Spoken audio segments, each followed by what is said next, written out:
Bonjour. Pour ceux qui n'ont pas encore installé Protractor, je vais montrer ce que donnent les tests exportés depuis FunkTest lorsqu'on les joue dans Protractor. Je vais pour cela prendre les user stories que j'ai décrites dans les exemples de FunkTest. Vous pourrez en regarder tous les détails. Il y a pas mal de steps, une trentaine à peu près ici dans cet exemple.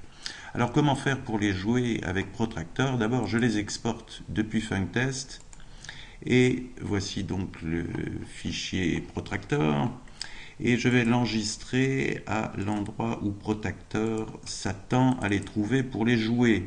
Alors ça dépend de votre configuration, je vous renvoie à la documentation Protractor pour savoir comment jouer les fichiers de test.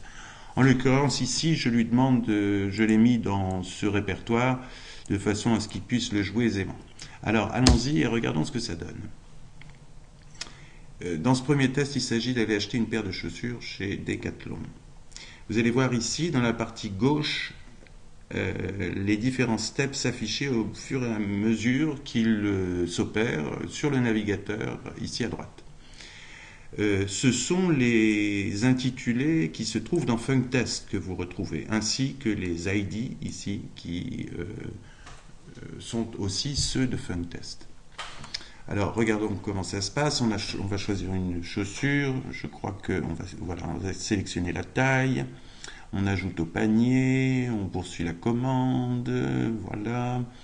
Là on choisit créer un compte. Et puis on commence à créer un compte.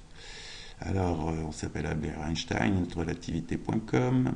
On valide. Et puis bon, là on s'arrête parce que on ne va pas embêter les personnels de Decathlon plus avant. Passons à la deuxième, c'est la modification d'une page Wikipédia. Alors, même système, j'exporte ici le fichier de test Protractor, que voici, je l'enregistre à l'endroit où Protractor s'attend à le trouver, voilà, et je lui demande de le jouer. Alors c'est le même, hein, j'ai écrasé le fichier de tout à l'heure. Hein.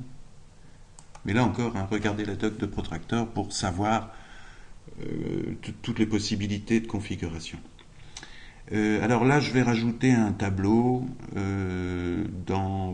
avec un petit hello à un moment donné. Et puis je vais cliquer sur le bouton back du navigateur et abandonner les modifications.